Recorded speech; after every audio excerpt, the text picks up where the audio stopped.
Mais d'abord, l'édito international. Bonjour Vincent Hervouette. Bonjour Dimitri, bonjour à tous. Ouais, vous nous parlez des États-Unis, la barricade de Donald et la haine que suscite Trump. Oui, encore raté. 64 jours après l'attentat qui aurait dû le tuer, car il a tourné la tête à la seconde précise où la balle le frôlait. 2 mois après, donc, nouvelle fusillade. Il n'y a pas de mort, il n'y a pas de blessés. Personne ne se trouvait dans la ligne de tir.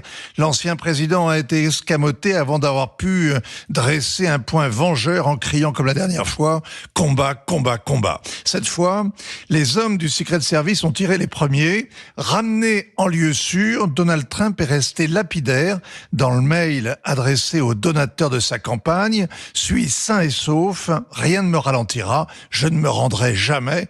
Face au risque, il se tient en homme d'État. Au mieux, ses partisans voient dans ce nouvel événement la preuve que leur champion a la baraka. Au pire, qu'il est condamné à mort. Alors, sitôt la fusillade connue, Joe Biden et Kamala Harris se sont manifestés, Vincent. Oui, c'est leur communiqué qui a confirmé la fusillade aux abords du terrain de golf. Le président et la candidate à sa succession se sont réjouis que Donald Trump soit indemne. Joe Biden a conclu par un petit prêchi-prêcha.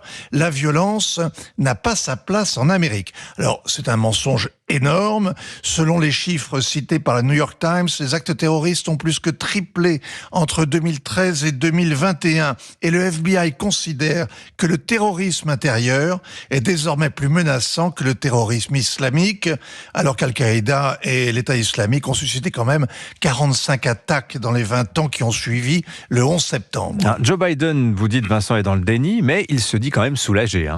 Il a raison d'être soulagé. Le Donald serait encore plus grand, mort que vivant, notamment pour ses partisans. Et dans l'eau, il y en a beaucoup de fervents et d'armés, et même une petite minorité de vrais fanatiques, convaincus de participer à la lutte finale contre l'État profond et les satanistes qui mangent les bébés. Il y a 4 ans, avoir perdu l'élection les a incités à saccager le Congrès.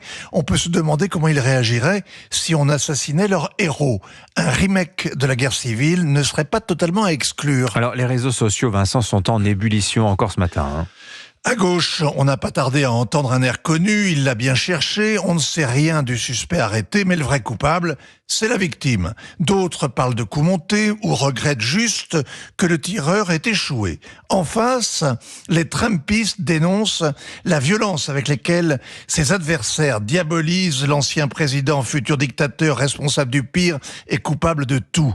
C'est vrai que l'Amérique est coupée en deux, et la campagne hystérique. Et c'est bien pour ça, d'ailleurs, qu'on reste sidéré que 2 mois après, on en sache aussi peu sur l'attentat de Pennsylvanie. Une telle série de dysfonctionnements graves, tant de négligence et juste le limogeage de subalternes et une enquête fédérale dont personne n'attend rien. Il aurait fallu une commission d'enquête parlementaire pour comprendre ce qui s'est réellement passé et nettoyer la plaie. Trump ne fait rien pour adoucir la réalité, sa colère polarise, il est l'incendiaire qui éclaire, en face on voudrait le coller au bûcher, ce qui ne le tue pas le rend plus fort, et il y a de quoi exalter tous les pistoleros. Il reste 7 semaines de campagne, pardon, c'est long.